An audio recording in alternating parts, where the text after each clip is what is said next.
So, we're talking about culture here and how culture impacts our ability to really speak to people well and to convey to them, the beauty and the structure of this satipatthana or mindfulness practice. So, we asked the questions: how do we define culture?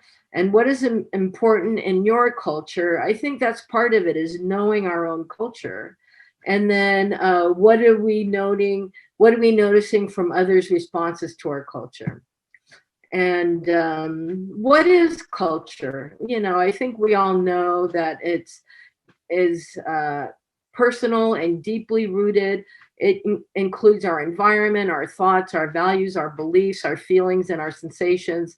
Culture is dynamic and changing, and we perceive things in different ways depending on who we are, how safe we feel, and where we come from and past experiences. So there's two big paper today. I was so happy to see it because a lot of people are saying, oh, cultural competence is no good and we have to go with cultural humility instead.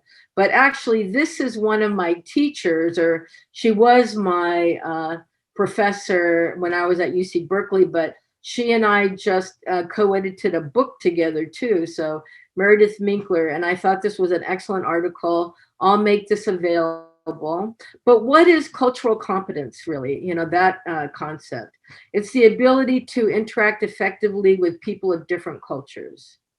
That's one very brief definition. Other components of cultural competence are: it's an underlining competence and the principles of trust, respect for diversity, equity, fairness, and social justice. And it means being aware of one's own worldview. And that, there's many more than just one worldview. And developing positive attitudes towards cultural differences, gaining knowledge of different cultural practices and worldviews, and developing skills for communication and interaction across cultures. These are things, and again, I'm an intellectual hoarder, so there is so much free material on all of these concepts on the web, on the internet.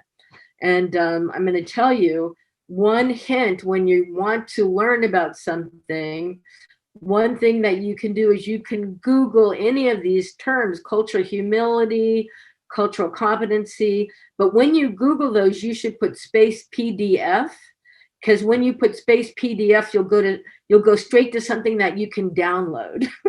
That's a good tip about when you're Googling anything. So this is a different concept. So that was cultural competence, which is an earlier concept, I think. And this is cultural humility. And cultural humility is an attitude of respect when approaching people of different cultures, a commitment to active engagement in a lifelong process of self-reflection and self-critique, requiring the ability to move beyond one's own biases.